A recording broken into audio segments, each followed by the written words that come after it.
dipersembahkan oleh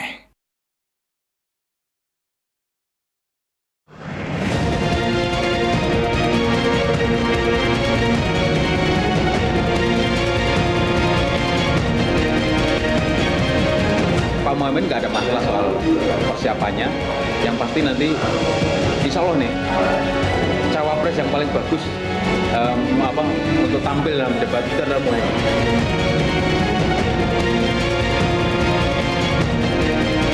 Mas Gibran cukup menguasai banyak masalah, problem yang dihadapi oleh masyarakat. Saya memperkirakan nanti tanggal 22 Desember, debat wakil presiden akan penuh kejutan. Pak Mahfud ini kan sudah sangat kuat dan sangat ready.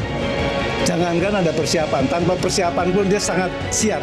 Anytime kalau dia. Dan saya melihat dari ketiga calon, kok saya yakini Pak Mahfud paling siap.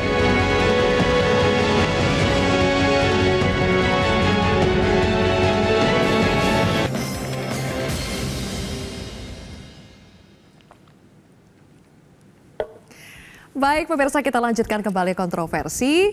Tadi sampai, hanya Bang Daniel sampai haus, betul. Tadi pertanyaannya adalah siapa di antara 3 cawapres yang kira-kira memiliki kemampuan mengelola emosi terendah. Dari 6 ini, 5 menjawab Gibran, 1 menjawab Mahfud MD, yaitu Bang Daniel. Sebelum saya minta Bang Ciko menanggapi, Bang Daniel, apa alasannya kenapa pilih Mahfud MD? Sebenarnya tadi saya habis dengerin Kang Maman ketika beliau menjelaskan bahwasannya di balik ketenangan di DPR segala macam dari Pak Mahfud ada emosi yang memuncah gitu loh. Jadi saya terpengaruh dengan Kang Maman tadi sehingga akhirnya iya cocok ini saya pikir gitu. Jadi tadi sebenarnya saya pinjam Kang Maman dia mampu mengelola. Ini kan pertanyaannya soal mengelola. Tapi kemudian beliau marah juga kan pada prinsipnya. Pada tataran tertentu tuh Pak Mahfud itu reaktif, sangat reaktif segala macam. Kalau Mas Gibran kan nggak reaktif. Kalau diejek jangan dibalas. Kalau di ini jangan dibalas. Kalau Pak Mahfud langsung reaktif gitu. Oh, reaktif katanya Bang Ciko, saya Pak nggak Mahfud. setuju lah. Kita melihat ini kan era digital, era medsos ya. Beberapa cuplikan sejak Pak Jokowi pertama kali dilantik. Ada Gibran marah pada wartawan ya kan. Kamu kan yang kemarin nulis soal apa gitu kalau nggak salah. Terus ada lagi yang baru-baru muncul. Biasalah kalau udah mau debat cawapres kan dimunculin jelek-jelek dari semua cawapres ya. Dan salah satu miss-nya Gibran juga sikapnya dia terhadap pas pampres yang menarik masker itu. Terus juga kemarin kita jelas-jelas melihat di acara debat capres. Ya, itu kan udah menjadi fakta, bukti. Nah kalau tadi yang disampaikan oleh Bung Daniel tadi soal Pak Mahfud itu di tengah ketenangan beliau ada sebenarnya emosi yang membuncah ingin keluar. Tapi kan itu artinya dia mampu mengelola emosi itu sehingga tidak terlalu keluar terlalu keras dan lain-lain. Tapi memang tadi saya setuju dengan Bung Reza bahwa memang emosi itu penting. Itu bukan hal yang harus ditutup-tutupi tentunya, tapi tidak yang berlebihan dalam segala hal. Tidak berlebihan emosi-emosi yang sifatnya tertawa atau terlebihan juga sifatnya marah, temperamental. Tapi kembali lagi kita harus melihat dari latar belakang. Kemampuan Gibran itu bukan salah dia murni, karena dia ini anak presiden. Ya kan? Jadi sama anak siapa? presiden itu susah. Salah dia terlahir sebagai anak presiden. Sebelum jadi anak presiden dia anak pengusaha mebel yang kaya, ya kan? Dia anak sulung, ya kan? Dia nggak pernah hidup di tengah masyarakat pada umumnya gitu ya. Tidak seperti Pak Mahfud maupun Pak Gus Imin. Saya mau ngomong Caimin, sekarang mulai Gus Imin deh. Ya kan? Terima kasih. Jadi yang pernah nyantri, pernah dalam kehidupan di tataran kampung gitu. Gibran ini nggak pernah. Ini juga menjadi Bang Daniel sampai batuk-batuk tuh dengar Bang Ciko ngomong kayak gitu. batuk setuju itu.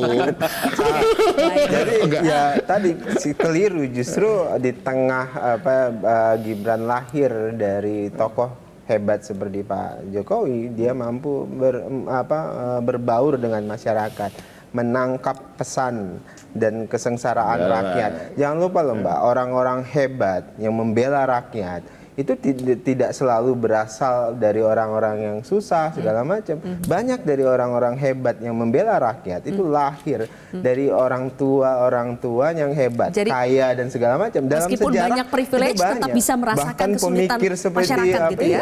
bahkan pemikir-pemikir hebat yang melahirkan teori-teori seperti sosialisme segala macam itu berasal dari kelompok-kelompok yang hidup berkecukupan. Oke, baik, kita lihat saja besok ya. Mas Gibran, Oke. itu Masih ada satu lahir lagi dari soalnya. tradisi keilmuan. Masih ada satu lagi indikator yang harus kita nilai. kayak begitu gitu.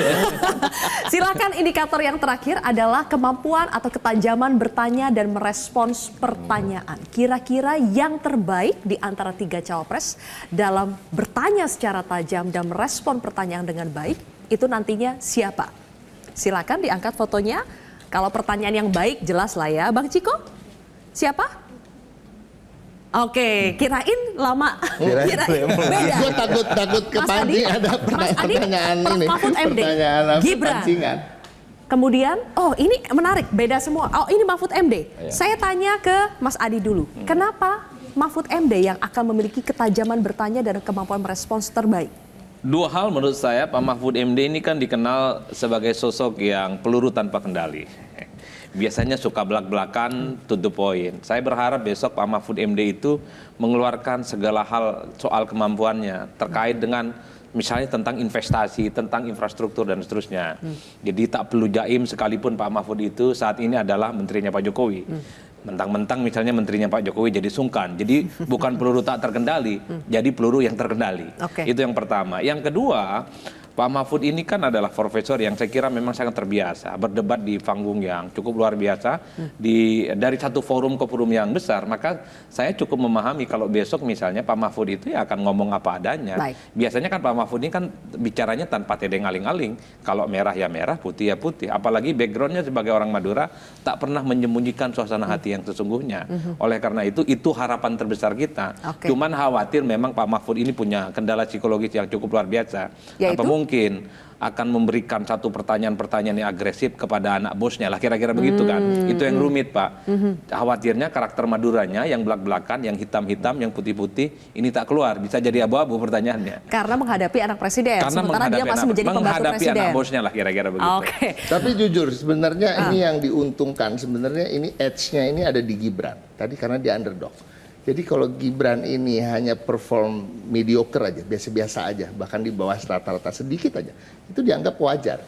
Dan ketika dia berada di rata-rata, itu dianggap dia menang. Dianggap kejutan. Sementara Nah, kalau yang dua ini, Muhaimin dengan buat kita berdua, Bos. Mahfud MD jadi lebih tertekan, lebih punya beban begitu ya. Oke, Bang Rey, saya tanya dulu ke Anda. Di antara 3 cawapres ini yang kira-kira karakternya akan menjadi pemain penyerang yang mana, kemudian pemain bertahan yang mana, atau mungkinkah ada juga pemain yang cari aman di antara 3 ini? Kan kalau kita belajar dari debat pertama kali itu, bertanya itu penting sekali untuk menghasilkan efek, menurut saya pada tingkat tentu popularitas, dan itu tentu berefek kepada elektabilitas. Oleh karena itu, saya kira mereka udah mempersiapkan pertanyaan agar memang pertanyaan itu langsung menohok gitu ya. Nah yang kedua, kadang kemampuan jawaban juga jawab dengan pertanyaan juga gitu. Nah kemampuan menjawab dengan pertanyaan itu nilai plus juga. Nah oleh karena itu menurut saya siapa yang paling mampu mengeluarkan pertanyaan itu punya potensi akan mendapatkan nilai plus dibandingkan mereka punya kemampuan untuk bertahan. Bertahan tidak elok dalam kondisi kayak kemarin. Kita belajar dari dari debat pertama itu, Pak Prabowo yang posisinya bertahan itu sampai sekarang mendapat efek yang cukup menurut saya tidak positif bagi dirinya gitu ya. Dan itu sesuatu yang nggak terhindarkan dan saya kira juga besok hal yang sama akan terjadi pada Gibran karena memang posisi dia harus posisi bertahan. Udah jelas di 1 dan 2 akan mempertanyakan ini, mempertanyakan itu, yang seolah-olah mereka bukan bagian dari apa yang disebut dengan koalisi pemerintah sekarang ini gitu, untuk kemudian harus direspon oleh Gibran. Jadi kemungkinan 01, 03 menyerang 02 nih? 02 juga punya kesempatan untuk menyerang, tapi kan Dhanil juga udah mengatakan mereka tidak akan melakukan itu, Akan playing dan nice. mereka akan melakukan dengan dengan Oke, bertahan. Dan baik. kalau kita belajar dari debat pertama, bertahan itu negatif. Oke, Mas Reza beda sendiri. Gibran yang dianggap mampu memberikan pertanyaan tajam dan merespon dengan baik. Kenapa? Gibran tidak punya pilihan kecuali bermain sebagai fighter bukan sebagai boxer. Dia harus tampil sebagai penyerang bukan bertahan. Kenapa? Meyakinkan netizen sangat penting. Membuat panelis terpesona sangat penting.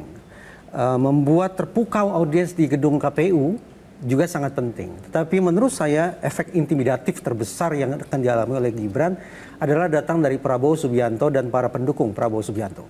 Kenapa? Jangan sampai performa Gibran di acara debat Cawapres nanti justru akan menurunkan rating Prabowo Subianto. Di samping itu Gibran juga punya 2 misi utama. Pertama, meyakinkan presidennya bahwa seandainya presiden berhalangan tetap atau seandainya presiden memberikan ruang luas kepada wapres untuk berkiprah mengelola negara, maka sudah Gibran harus menguasai dan melanjutkan visi misi program Prabowo. Dan pada saat yang sama Gibran harus bisa membuktikan bahwa dia tidak akan menggunting dalam lipatan. Oke, kalau Bang Ciko punya analisis sendiri menurut bahwa saya begini, ini Oke. antara bertanya dan merespon pertanyaan itu hal yang berbeda. Ya.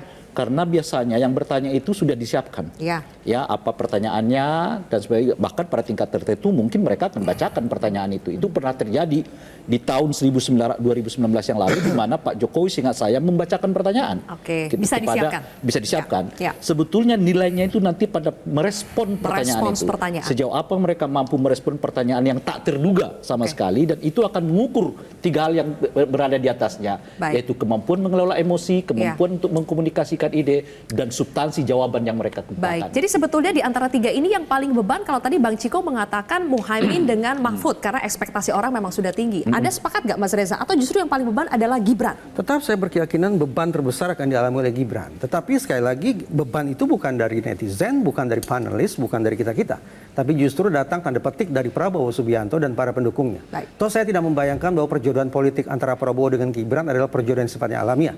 Bahkan secara anekdot saya katakan seolah-olah sebagai pedofilia politik gitu ya. Tapi gini. Tapi selanjutnya sedikit. Tapi yang ingin saya katakan adalah apa boleh buat. Karena mereka sudah berjodoh, maka sekali lagi Gibran harus membuktikan, meyakinkan Prabowo bahwa dia akan melanjutkan visi, misi, dan program plus tidak menggunting Sorry, dalam tadi lipatan. apa istilahnya? Kenapa, Bang? Pedofilia. Pedofilia politik. Pedofilia Karena saya politik. anggap Prabowo Subianto adalah sosok yang sudah sangat matang dan dewasa berpolitik. Sementara tanpa ada putusan MK, saya pandang dia sebagai anak bau kencur. Oke. Jangan terlalu dini untuk masuk ke rimba politik. Wah. Sudah ketika terjadi perjodohan antara orang yang sudah Luar biasa dewasa ini dengan bocah, istilah-istilahnya ini. menurut saya ini maaf anekdot ya, pedofilia politik. Gimana tuh?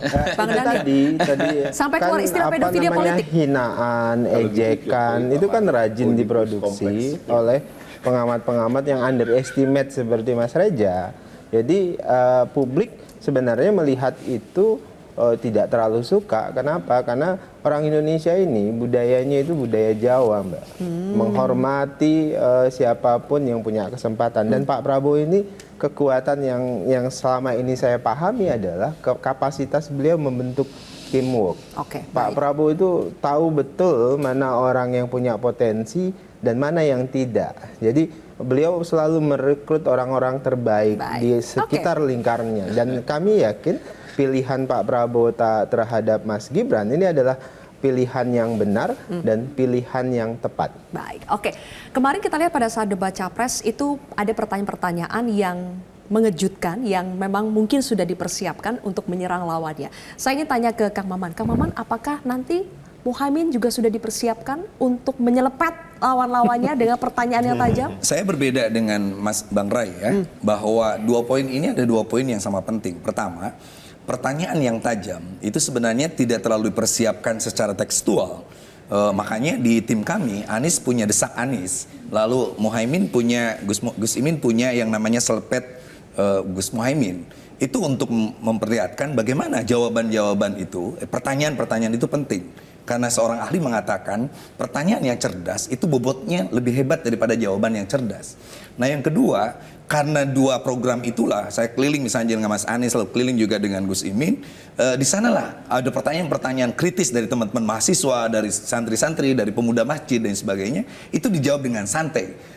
Artinya kita udah menyiapkan debat ini tidak seketika ketika ada debat, tapi memang di samping pengalaman yang lama, keduanya aktivis kampus, keduanya pernah di pemerintahan, lalu ketika sudah berjodoh menjadi jodoh yang betul-betul ditakdirkan Allah, perjodohan yang betul-betul sangat-sangat mulia, bukan istilah beliau tadi. Nah itu justru menguatkan kami bahwa debat ini akan menjadi panggungnya Gus Imin. Inilah cara bagaimana bertanya yang menunjukkan karakter genuine, tidak dibuatkan oleh tim, tetapi betul-betul genuine dari pikiran-pikiran Gus Imin selama ini. Lalu jawabannya pun kita sudah memperkirakan nih, secara normatif Pak Mahfud akan ngomong ini, pasti menyerempet hukumnya, ada selalu nafas hukum. Seperti itu. Seperti kita akan lihat bahwa Mas Gibran misalnya itu akan mengunggulkan bagaimana industri kreatif yang dilakukan. Itu jawabannya udah dipersiapkan. Itu langsung dari Gus Imin. Kita tanya tapi tadi. apa mungkin Gus Imin besok akan agresif menyerang Gibran? Jadi tidak ada istilah menyerang dalam. Nggak apa-apa, nggak perlu ditutup-tutupi. Serang-serang aja. Ini debat Pak, bukan majlis taklim ya. Saya berharap pernyataan Gus Imin di berbagai tempat bahwa tukang becak nggak bisa naik tol misalnya. Itu sudah menjadi karakternya Gus Imin. Jadi tidak perlu disuruh nyerang. Bagaimana pertanyaan nanti itu lebih kepada hal yang substansional, tajam, kritis, dan kira-kira membuat jawabannya agak kesulitan. Saya khawatirnya karena ini menghadapi anak presiden yang juga bosnya Gus Muhaimin, jadi serba takut gitu loh Pak untuk menyampaikan pertanyaan-pertanyaan agresif. Karena apapun saat ini Gus Muhaimin dengan PKB masih menjadi bagian dari koalisinya Pak Jokowi. Jadi khawatir ada psikologi. Saya rasa dari tadi ya Mas Adi agak salah melihat posisi Pak Mahfud dengan Gus Muhaimin. Kita memang ada di koalisi. Tetapi lihat bagaimana misalnya kami di partai, di DPR itu kritis terhadap beberapa program yang dianggap kami, misalnya soal validasi data, soalnya tidak sinkronnya komunikasi antar kementerian. Itu semua menjadi hal yang kita sampaikan. Boleh saya berkomentar sedikit? Boleh. Tadi di poin pertama saya katakan bahwa dari sisi penguasaan substansi, justru saya sangat optimis Gibran sangat menguasai. Justru ini ramalan, bukan penilaian. Ramalan saya besok Gibran akan percaya diri menunjukkan diri dia dalam bertanya, dalam respon pertanyaan semata-mata berbasis pada data. Dia akan menunjukkan atau paling tidak meyakinkan saya bahwa adalah seorang pemimpin yang ideal ketika dia bisa memberikan perspektif yang kaya dengan kajian-kajian berbasis data semacam itu. Oke, baik. Dari tadi kita memperdebatkan siapa yang akan menyerang, siapa yang akan bertahan. Apakah benar 01, 03 ini akan menyerang 02? Atau justru karena yang 02, 03 ini keberlanjutan, justru akan menyerang 01 yang perubahan? Nanti kita akan bahas usai jeda pemirsa sesaat lagi. Jelajahi cara baru mendapatkan informasi. Download Metro TV Extend sekarang.